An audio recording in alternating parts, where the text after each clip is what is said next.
Calvados Tourisme, Manche Tourisme et Normandie pour la vie vous présentent l'assiette normande. Bonjour et bienvenue dans l'assiette normande. Aujourd'hui, nous sommes au cœur du centre historique de Caen. Stéphane Pugnat, propriétaire du Best Western Le Dauphin, nous accueille dans son hôtel 4 étoiles. Cet ancien prieuré est magnifique, mais que se passe-t-il en cuisine? Pour le savoir, suivez-moi, c'est par là.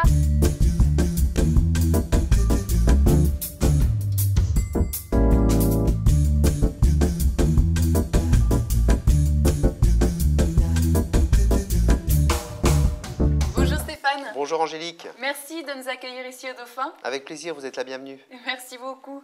Depuis quand êtes-vous propriétaire des lieux? Nous avons repris l'entreprise familiale en 1996 avec mon épouse et nous avons transformé le Dauphin donc, en hôtel 4 étoiles avec différentes salles de restauration. Le chef en cuisine, c'est vous également? Tout à fait. Comment est-ce que vous concevez l'art de la table? L'art de la table au Dauphin, c'est avant tout la qualité des produits, les produits normands, une formation des jeunes et des recettes originales qui allient tradition et gourmandise. J'ai hâte de goûter à tout ça. On vous suit en cuisine? Avec plaisir, on y va. C'est parti. Alors Stéphane, merci de nous accueillir dans votre cuisine. Avec plaisir Angélique. Vous nous avez préparé un dessert. Oui, la pomme en Normandie, symbole du Calvados. Donc je vous ai préparé un tiramisu à la confiture de lait et pommes Boscop. Et de quoi avons-nous besoin pour cette recette? Bien naturellement, des pommes. Donc moi j'ai choisi comme variété la Boscop. Légèrement acidulée, mais très agréable au goût, au palais et qui se cuisine très très bien. Très bien. Ensuite, de la confiture du lait. De la confiture de lait que vous avez préparée vous-même? Tout à fait. Confiture de lait, c'est une recette très simple. C'est du lait, du sucre et surtout une cuisson lente. Lente. Voilà. À peu près 3 heures, vous m'avez dit. À peu près 3 heures de temps. Voilà. La crème fraîche pour la Normandie. Exactement. On fait honneur à la Normandie dans les cuisines de Stéphane. Toujours de la crème fraîche. Le blanc d'œuf. Du sucre semoule.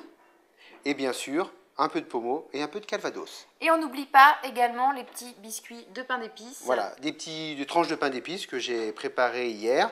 Il faut le faire la veille pour qu'il soit un petit peu plus sec. Un peu plus ferme. Voilà, un peu plus ferme, tout à fait. Eh bien, je crois qu'on a tout ce qu'il nous faut pour notre recette. On peut passer à la préparation. Avec plaisir, Angélique. Nous allons commencer tout d'abord par éplucher les pommes Boscop. Ensuite, on va les tailler en quartiers et les faire revenir dans un peu de beurre et un peu de sucre. Qu'elles soient colorées, juste colorées, mais à peine cuites. À peine caramélisées. À peine caramélisées. Voilà, et là je peux mettre mes pommes. Et donc, vous disiez qu'il faut faire attention à ne pas caraméliser trop les pommes. Non, il faut qu'elles aient une couleur ambrée, mais pas brûlée. Hein, qu'elles soient caramélisées. Donc, notre pomme est prête. On la met donc à réserver, voilà, c'est-à-dire qu'on la met de côté au frais. Je vous donne le petit récipient. Regardez comme la pomme est belle et bien caramélisée. Voilà. C'est splendide et on a évité de faire brûler la pomme. Il ne faut surtout pas. Regardez toutes les saveurs. Voilà. Donc on réserve notre pomme tranquillement. Très bien. Voilà. Et on va également imbiber le pain d'épices avec un sirop au pommeau. Donc que vous avez réalisé, sucre et pommeau, voilà, qui nous servira pour imbiber le pain d'épices. Alors le pommeau, hein, c'est un assemblage entre le jus de pomme et le calvados. La quantité à peu près de pommeau, laissez-moi, je vais juste sentir. Ça sent bon, hein. Très très bon. Et ça, le pommeau en apéritif, extra. Avec un melon, super. Oh mais on peut en... Il regorge de conseils, Stéphane. On peut en dire plein sur le pommeau, voilà. Voilà, le sirop est prêt. Le sirop est prêt. On imbibe maintenant nos biscuits. Alors les biscuits, voilà, on va imbiber les biscuits tranquillement.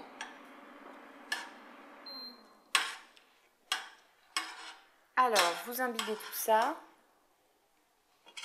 Bon, c'est un dessert qu'on prépare à cette saison, hein. On est à l'automne. L'odeur du sirop, elle est splendide. Avec le pommeau et le calvados. On a le nez qui respire plein de saveurs. Voilà. Alors, j'ai voulu adapter le tiramisu italien à la Normandie. Donc, on a remplacé le mascarpone par de la crème fraîche. Donc, on va prendre un tiers de crème fraîche, un tiers de confiture de lait et un tiers de blanc d'œuf monté en neige. D'accord, il faudra les monter en neige. Voilà, au dernier moment, le moment où on va assembler, réaliser l'appareil. Voilà mon blanc d'œuf. Splendide. Il a bien tenu. Alors, on commence par mettre la confiture de lait. Voilà. Voilà, je vais goûter la petite confiture de lait. Alors, Rien que ça, déjà, c'est très bon. confiture J'ai de lait. hâte de voir la suite. On a la crème. La crème, évidemment, Voilà, qu'on n'oublie pas en Normandie. voilà.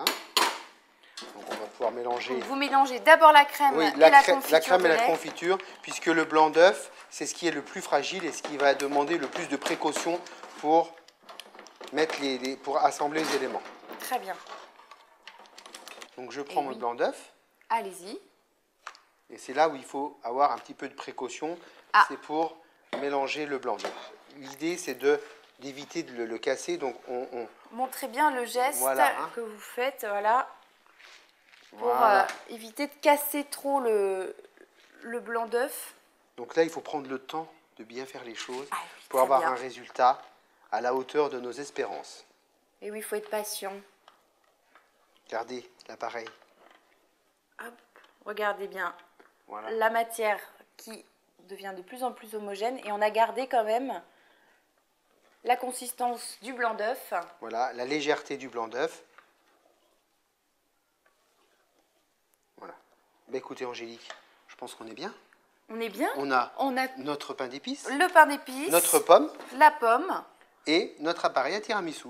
Donc on va pouvoir... passer au dressage. Eh ben avec plaisir, Angélique.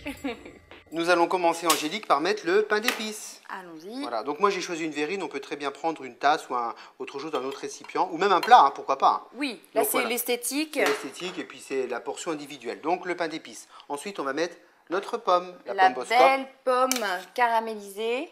tranquillement caramélisée. Et surtout important de la laisser refroidir pour qu'il n'y ait pas de problème avec l'appareil ensuite. Très bien. Donc voilà, les petits dés de pommes. Ensuite, mon appareil que je prends toujours avec beaucoup de délicatesse et de précaution. Voilà. Très bien. Donc l'idée c'est de napper la pomme. On nappe la pomme. Si on veut, on rajoute une petite couche. Si on Voilà, est on va gourmand, mettre- on va remettre. je vous aide, j'essaye en tout cas. Voilà. Superbe. Voilà, encore un peu de pomme. Voilà. Et On une on s'adapte au volume du contenant. du hein. contenant, Voilà. évidemment. Et une dernière touche d'appareil à tiramisu. On laisse refroidir tout ça. Voilà, on laisse refroidir quelques heures au frigidaire. Et puis pourquoi pas le saupoudrer d'un petit peu de cannelle. Et moi je vous le conseille de déguster avec un bon cidre normand, Angélique. Eh bien, très bien. Alors, j'attends votre verre de cidre normand. Merci beaucoup, Stéphane. Je vais déguster cette recette avec grand plaisir. À bientôt pour une prochaine émission de l'Assiette Normande. Au plaisir. Au revoir, Angélique. Au revoir, Stéphane.